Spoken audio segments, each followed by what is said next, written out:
அனைவருக்கும் நமஸ்காரம். ஓம் பூச்சியாய ராகவேந்திராய சத்திய தர்ம ரதாயச பஜதாம் கல்ப விருஷாய நமதாம் காமதேனுவே. ஸ்ரீ ராகவேந்திரருடைய பொற்பாதம் தொட்டு வணங்கி குரு வாழ்க, குருவே துணை.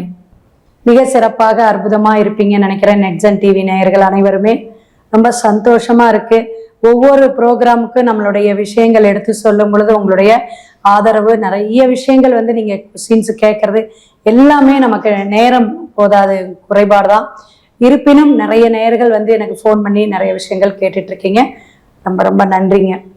இப்ப செப்டம்பர் மாதம் ஆங்கில மாதத்துடைய பலாபலன்கள் மேசம் முதல் மீனம் வரை சொல்ல போறோம். மகாலயபட்ச அமாவாசை, முன்னோர்களுக்கு திதி தர்ப்பணம் கொடுக்கக்கூடிய அமைப்பு இந்த மாதம் ரொம்ப சிறப்பான அமைப்பு அப்படிங்கிறத ஆவணி மாதம் வரக்கூடிய ஒவ்வொரு விஷயத்தையும் நம்ம தெரிஞ்சுக்கிறோம். அதுல செப்டம்பர் மாதம் அப்படிங்கும் பொழுது கிரக கோச்சார நிலைப்பாடுகள் 12 பாவக கட்டத்துல என்ன இருக்கு, என்னென்ன கிரகங்கள் மாற்றங்கள் அடைய போகுது அப்படிங்கிறதையும் தெரிஞ்சுக்கிறதுக்கு முன்னாடி உங்களுடைய தசாபுத்தி அதுக்கெல்லாம் சப்போர்ட் பண்ணுதா, உங்க ஜாதகத்துல கிரகங்கள் எப்படி இருக்கு. இப்ப கோச்சார கிரகம் சனி பகவான் மீனத்துல இருக்கிறாருன்னு வச்சுக்கோங்களேன். இதெல்லாமே திருக்கணிதப்படிதான் நம்ம சொல்லிட்டு இருக்கோம். சோ உங்களுடைய ஜாதகத்துல இருக்கக்கூடிய அமைப்புக்கும் இந்த கிரகங்கள், கோச்சார கிரகங்கள் திரிகோண பாவகத்துல இருக்கா அல்லது கேந்திர பாவகத்துல இருக்கா, எந்த கிரக சேர்க்கையில சேருது, இதெல்லாம் நம்ம முழுமையா பார்த்துதான் முழு ஜாதக பலனையும் நம்ம சொல்லணும். நம்ம பாட்டுக்கு கோச்சார பலன்கள் அப்படிங்கிறத வச்சு என்னன்னா இந்த மாதம் என்ன நகர்வு, அதற்கு என்ன ராசிக்கு என்ன பலன், என்ன பரிகாரம், அதை நம்ம மேலோட்டமா தான் எடுத்துக்கணும் அப்படிங்கிறதை நீங்க தெரிஞ்சுக்கணும். அப்ப ஜூலை அப்படிங்கும் போது உங்களுக்கு 28ஆம் தேதியிலிருந்து இந்த செப்டம்பர் 13ஆம் தேதி செவ்வாய் பகவான் சிம்மத்துல இருந்தார். அவர் இப்ப கன்னிக்கு பிரவேசிச்சிருக்கார் அப்படிங்கிறத நீங்க தெரிஞ்சுக்கணும். அப்ப ஒவ்வொரு கிரகங்கள் மாதக்கோள்களாக நகரக்கூடிய அமைப்புல செவ்வாய் பகவான் கன்னியிலிருந்து அடுத்தது துலாமுக்கு பெயர்ச்சி அடைவார். இப்படி ஒவ்வொரு விஷயமும் அந்த ஒவ்வொரு கிரகத்துடைய அமைப்பு வருடக்கோள்கள், மாதக்கோள்கள் அப்படிங்கிற மாதிரி அமைவுல நகரும். அதே போல பாத்தீங்கன்னா இப்ப சுக்கிர பகவான் எடுத்துக்கிட்டீங்க அப்படின்னா, சுக்கிர பகவான் பெயரக்கூடிய காலகட்டங்கள் அப்படின்னு பார்க்கும் பொழுது சுக்கிர பகவான் 14ஆம் தேதி கடகத்திலிருந்து சிம்மத்துக்கு பெயரக்கூடிய அமைப்புங்க. இப்படி நீங்க ஒவ்வொரு விஷயமும் நீங்க தெரிஞ்சுக்கணும். அதே போல அடுத்தது புதன் பகவான் செப்டம்பர் 15ஆம் தேதி சிம்மத்திலிருந்து கன்னிராசிக்கு பெயரக்கூடிய அமைப்பு.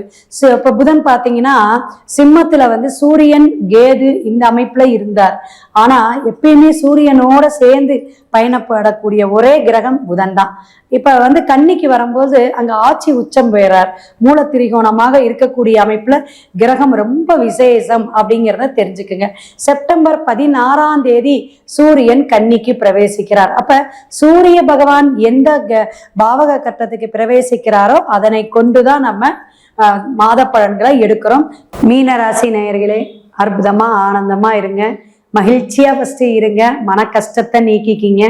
செப்டம்பர் மாதம் ஆங்கில மாதம் மழையாக இருந்த பிரச்சனையெல்லாம் தவிடுபொடியாகி படிப்படியா அப்படியே குறையக்கூடிய காலகட்டமாக இருக்கு. ஆவணி மாசம் இந்த செப்டம்பர் மாதம் அப்படிங்கும் போது உங்களுக்கு அற்புதமான ஆனந்தமான விஷயங்கள்லாம் நடக்கும். பயப்பட வேண்டாம். முன்னோருக்கு திதி கொடுக்கணும் அவசியம். மகாலயபட்ச அமாவாசைத்துல வரக்கூடிய இந்த பச்சை காலங்கரங்கக்கூடிய அமைப்புல 15 நாட்கள் நல்ல சிரத்தையா இருங்க.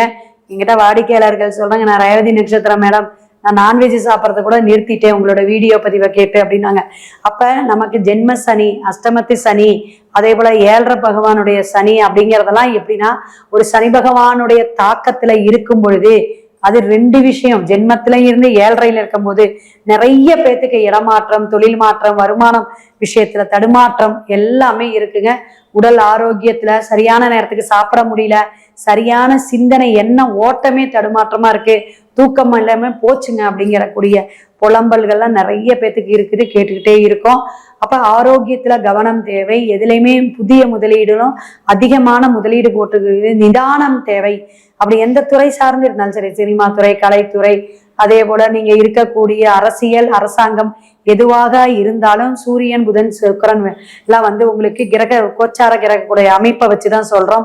5ஆம் இடத்துல சுக்கிரன் இருக்கறனால ஏதாவது பெண்ணால் தொடர்பு, பெண்களால் ஒரு ஆதாயமும் உண்டு. இந்த மாசம் செப்டம்பர் மாசம் பண வரவு உண்டு. வீடெல்லாம் கொஞ்சம் நல்லா பண்ணிக்கிட்டு ஒரு ஆடம்பரமான வாழ்க்கையை ஒரு எதிர்பார்ப்புகள் இருக்கிறவங்களுக்கு கண்டிப்பா இந்த ஆடம்பர தேவைகளுக்கு அவசியம் கடக்கக்கூடிய அமைப்பு உண்டு. கேந்திரத்துல குரு பகவான் இருக்கார். குழந்தைகள்னால சில பிரச்சனைகள், குழந்தைகளை குடும்பத்தை விட்டு பிரியக்கூடிய சூழ்நிலைகள் எல்லாமே செப்டம்பர் மாசம் இருக்கும். 6ஆம் இடத்துல இருக்கிற சூரியன் புதன் கேது இருக்கனால மாமனுக்கோ அல்லது அம்மா அப்பா வழியிலேயே உடல் தொந்தரவுகள், நரம்பு சார்ந்த பிரச்சனைகள், உடல் உபாதைகள், வயிறு சார்ந்த பிரச்சனைகள்லாம் மீனராசி நேயர்களுக்கு நடக்கும் அப்படிங்கிறத தெரிஞ்சுக்குங்க. கோச்சார கிரகம் என்னதான் இருந்தாலும் செவ்வாய் சமசப்தமமாக பார்க்கக்கூடிய காலகட்டமாக இருக்கிறதுனால உறவுகள் பிரச்சனைகள்ல வந்து இனிமே தீரும், அல்லது பிரச்சனையில தான் ஓடிட்டு இருக்கு மேடம் அப்படின்னா அவங்கெல்லாம் வந்து ஒரு ஒத்துமையா இருந்து நான் இருக்கேன், நான் உன்னை விடுவனா அப்படிங்கிற மாதிரி ஒரு ஒத்துழைப்பு கொடுக்கக்கூடிய, ஆதரவு கொடுக்கக்கூடிய காலகட்டமாக செப்டம்பர் மாதம் மீனராசிக்கு இருக்கு. அப்ப உறவுகளால ஒரு சப்போர்ட் உண்டு. அதே வந்து நட்பு வட்டாரத்துல அப்படிங்கும் போது சின்ன சின்ன தடைகளோ மனக்கசப்போ வந்து அகலும் அப்படிங்கிறதையும் செப்டம்பர் மாசம் நீங்க கவனத்துல எடுத்துக்கணும். தொழில் சார்ந்து அலைச்சல்கள் இருக்கும், தொழில் சார்ந்த பயணங்கள் இருக்கும். 12ஆம் இடத்துல இருக்கக்கூடிய ராகு ரொம்ப விசேஷமாக வெளிநாடு போங்க, வெளியூர் போங்க, வெளி மாநிலம் போங்க, வெளி மாவட்டம் போங்கன்னு தள்ளிக்கிட்டே இருக்கு. ஏன்னா குரு பாக்குறார். அதனால தொழில் சார்ந்தோ கல்வி சார்ந்தோ மாறக்கூடிய அமைப்பு கண்டிப்பா நடக்கும் அப்படிங்கிறத தெரிஞ்சுக்குங்க. அப்ப குரு வந்து எப்பயுமே நான் சொல்லுவேன், உங்களுடைய அதிபதி ஆதிக்கம் யாருங்க அப்படின்னா உபயராசியாக இருந்து ஜலராசியாக இருக்கக்கூடிய உங்களுக்கு குரு பகவான் தான். குரு கேந்திரத்துல இருக்காரு. கேந்திரத்துல இருந்து 10ஆம் இடத்தை பாக்குறாரு. நல்லா கேட்டுக்கணும். அப்ப 10ஆம் இடத்தை எந்த இடத்தை பாக்குறாருன்னு பாத்தீங்கன்னா உங்களுடைய தனுஷுவை பாக்குறாரு. தனுஷுவை பார்க்கும் போது ஆன்மீகம் சார்ந்த விஷயம் நிறைய நடக்கும். சில விஷயங்கள் வந்து தொழில் சார்ந்த மாற்றம் உண்டு, உத்தியோகம் சார்ந்த இடமாற்றம் உண்டு. இதெல்லாம் இருந்தாலும் கோயிலுக்கெல்லாம் போகணுங்க. நிறைய விஷயங்கள் நான் பிளான் பண்ணி வச்சிருந்தேங்க அப்படிங்கும் போது ஒரு யாத்திரைக்கு போறது, கோயில் சார்ந்ததுக்கு போகும்போது வேண்டுதல் பிரார்த்தனைகள்லாம் கொஞ்சம் தள்ளி தான் போயிட்டு இருக்குதுங்க மேடம்னா கண்டிப்பா அது நிறைய நம்ம அனுபவத்துல கேட்டுட்டு இருக்கிறது. ஸோ தள்ளி போகக்கூடிய காரியங்கள்லாம், தள்ளி போகக்கூடிய விஷயங்கள்லாம் இருக்கும். ஆனாலும் குருவருள் திருவருள் உங்களுக்கு என்னைக்குமே அனுகிரகம் உண்டு. உங்க ராசிநாதனாக இருக்கிறனால பல விஷயங்கள் குழந்தைகளுக்கு உங்களுடைய குழந்தைகளுக்கு யோகம் உண்டு. உங்க குழந்தைங்கள நல்லா படிப்பாங்க. இந்த மாசம் நல்ல ஒரு கௌரவமா அந்தஸ்தா விளையாட்டுத்துறை, இசைத்துறை, எந்த ஒரு துறையில இருக்காங்களோ அந்த துறையில ஜெயிச்சுட்டு வெற்றி பெற்றுட்டு வருவாங்க. அதெல்லாம் கவலையே விடுங்க. நல்லா படிக்கக்கூடிய காலகட்டங்கள் இருந்து எப்பயுமே மீனத்துக்கு சொல்லுவேன், லக்னம ராசி உங்க பிள்ளைங்க ஏதாவது சாப்பாடு போடுங்க, கவலைப்படாதீங்க அப்படின்பேன். ஏன்னா 5ஆம் இடத்துக்குள்ள வந்து குரு வந்து உச்சங்க. 5ஆம் இடத்துல குரு உச்ச கடகத்துல இருந்தாலும் பூர்வ புண்ணியம் அங்க செயல்பாட்டுக்கு வரணும். அந்த செயல்பாட்டுக்கு வர்றதுக்கு என்ன காரணம் அப்படின்னா குரு உங்களுடைய ஜாதகத்துல எங்க இருக்காருன்னு பாத்துக்கணும். இதெல்லாம் பார்த்தாதான் இந்த கிரக அமைப்பும் இந்த கோச்சார பலனும் உங்களுக்கு நல்ல ஒரு சப்போர்ட்டா நல்ல ஒரு மாற்றத்தை கொடுக்கக்கூடிய விஷயமே நடக்கும். இதெல்லாம் இல்லைங்க எனக்கு வந்து குழந்தை பிறந்தனதான் ஒரு யோகம், நான் குழந்தை பிறந்துச்சுங்க, என் பையன் பிறந்தான், அப்படியே சேஞ்ச் ஆஃப் த லைஃப்ங்க. ஏங்க கொஞ்சம் தாங்க, ஒரு சின்ன இடம் தான் வச்சிருந்தேன், சொந்த வீடு கூட இல்லை. ஆனா எப்படி சம்பாரிச்சேன், எப்படி இந்த கனெக்டிவிட்டி வந்துச்சு, எப்படி இந்த கம்யூனிகேஷன் வந்துச்சு, எப்படியெல்லாம் இப்படி மாற்றம் ஏற்படுச்சுன்னே தெரியலங்க. கண்ணை கட்டி காட்டுல விட்ட மாதிரி எங்கேயோ நான் வந்து யோகத்தை கொடுத்துருச்சு அப்படிங்கிறது குழந்தை பிறப்புக்கு பிறகு கூட ஒரு மனிதனுக்கு அற்புதமான வளர்ச்சி பாதையை காட்டக்கூடிய காலகட்டம் எல்லாம் இருக்குது. அப்ப இந்த செப்டம்பர் மாதம் உங்களுக்கு பல பிரச்சனைகள் வந்து தீர்வுக்கு வரக்கூடிய அமைப்பு, ஒரு சொல்யூஷனை எடுக்கக்கூடிய அமைப்பு, ஒரு மாற்றத்துல இருந்து அந்த மாற்றம் எப்படி நமக்கு ஒரு முன்னேற்றத்தை தருது அப்படிங்கிற ஒரு விடிவு காலம் இந்த மாசம் காத்துக்கிட்டு இருக்கு மீனராசிக்காரங்க அப்படிங்கிறத தெரிஞ்சுக்குங்க. இத்தனை இருந்தாலும் நமக்குன்னு ஒரு வழிபாடு சொல்லிடணும்ல அப்படின்னு பார்க்கும்போது செப்டம்பர் மாதம் நீங்க எடுக்கக்கூடிய வழிபாடு ஃபர்ஸ்ட் கந்த சஷ்டி கவசம் நல்லா பாராயணம் பண்ணுங்க. அதை கேட்டுட்டே வரணும். செவ்வாய்க்கிழமையோ சனிக்கிழமையோ எல்லா நாளும் கேட்டாலும் உங்களுக்கு பரவாயில்ல. அம்பாள் வழிபாடு எடுங்க, சிறப்பா இருக்கும். பார்வதி தேவி அல்லது லட்சுமி தாயாருடைய தேவியோட வழிபாடு எடுங்க. ஆரோக்கியமாகவும் செல்வ வளமும் கடன் பிரச்சனையும் தீரும் அப்படிங்கிறத ஒவ்வொரு ராசிக்காரர்களுக்கும் மேசம் முதல் மீனம் வரை நிறைய பேத்துக்கு நீங்க ஜென்ம சனி விலகணும், கஷ்டம் நீங்கணும்னா ஷேர் பண்ணுங்க. இது மாதிரி பேசிட்டு இருக்க குருவா இருந்து நம்ம சொல்லிக்கிட்டு இருக்கக்கூடிய இந்த வீடியோவை லைக் பண்ணுங்க, ஷேர் பண்ணுங்க, கமெண்ட் பாக்ஸ்ல வாழ்த்துக்களை போடுங்க.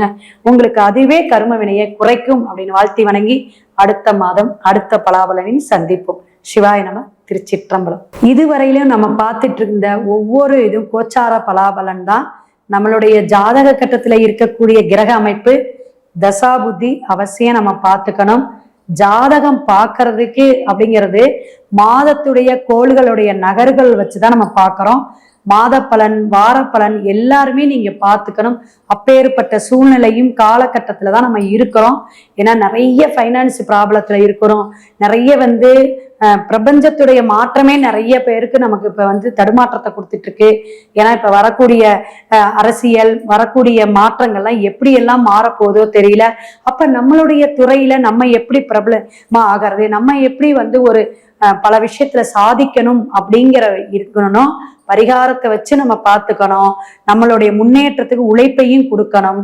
கண்டிப்பாக ஒவ்வொருத்தரும் நம்மளுடைய ஜாதக கட்டத்துல என்ன பலாபலன் இருக்கு, நான் என்ன செஞ்சா நான் ஜெயிக்க முடியுங்க, என்ன செஞ்சா முன்னேற முடியுங்க, எப்ப நம்ம கர்மா தீரும் அப்படிங்கிறத டிஸ்பிளேல என்னோட போன் நம்பர் வருது. கண்டிப்பா கேட்டு தெரிஞ்சுக்குங்க. வாஸ்து, எண்கணிதம், அதே போல கோச்சார பலன்களுடைய அமைப்பு நல்லா கேட்டுக்குங்க. எனக்கு ஜாதகமே இல்லை அப்படின்னா பிரசன்னத்திலேயும் உங்களுக்கு தெளிவான பலாபலனை அந்த ஈசனுடைய அருளால தருவோம். சிவாய நம. திருச்சிற்றம்பலம்.